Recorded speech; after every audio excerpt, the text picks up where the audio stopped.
નમસ્કાર દર્શક મિત્રો, આપ જોઈ રહ્યા છો અરવલ્લી ગુજરાત ચેનલ। સાબરકાંઠા જિલ્લાના સૌથી વિકસિત અને શિક્ષિત ગણાતા હિંમતનગર તાલુકામાં એક આઘાતજનક અને ચિંતાજનક દૃશ્ય સામે આવ્યું છે। અહીંના ગ્રામજનોને સસ્તા અનાજની દુકાનેથી રાશન મેળવવા માટે મોબાઈલ નેટવર્કની શોધમાં ડુંગર ચડવાની ફરજ પડી રહી છે।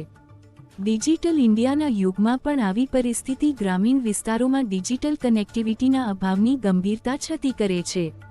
પ્રાપ્ત માહિતી અનુસાર હિંમતનગર તાલુકાના જોડ, ખાપરેટા સહિતના અનેક ગામોમાં મોબાઈલ ઇન્ટરનેટ કનેક્ટિવિટીનો સદંતર અભાવ છે। પરિણામે જ્યારે ગ્રામજનો સસ્તા અનાજની દુકાને રાશન લેવા જાય છે ત્યારે તેમને ફરજિયાતપણે જરૂરી ઓટીપી, વન ટાઈમ પાસવર્ડ મેળવવા માટે ડુંગર ઉપર ચડવું પડે છે।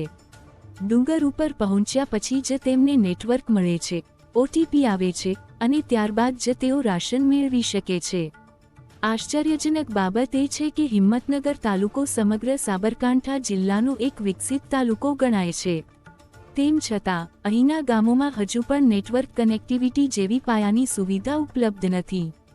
જો વિકસિત તાલુકાની આ સ્થિતિ હોય તો સાબરકાંઠા જિલ્લાના છેવાડાના વિસ્તારો જેવા કે પોશીના, ખેડબ્રહ્મા, વિજયનગર તાલુકાઓની સ્થિતિ કેટલી ખરાબ હશે તે કલ્પના કરવી પણ મુશ્કેલ છે।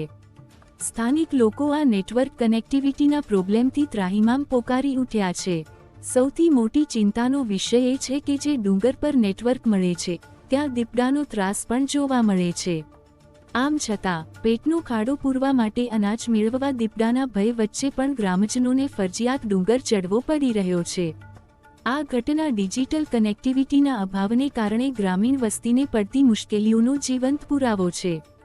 સરકાર અને ટેલિકોમ કંપનીઓ દ્વારા આ સમસ્યાનું તાત્કાલિક નિરાકરણ લાવવામાં આવે તે અત્યંત આવશ્યક છે, જેથી ગ્રામજનોને આવી મુશ્કેલીઓનો સામનો ન કરવો પડે અને ડિજિટલ ઇન્ડિયાનું સ્વપ્ન સાચા અર્થમાં સાકાર થઈ શકે।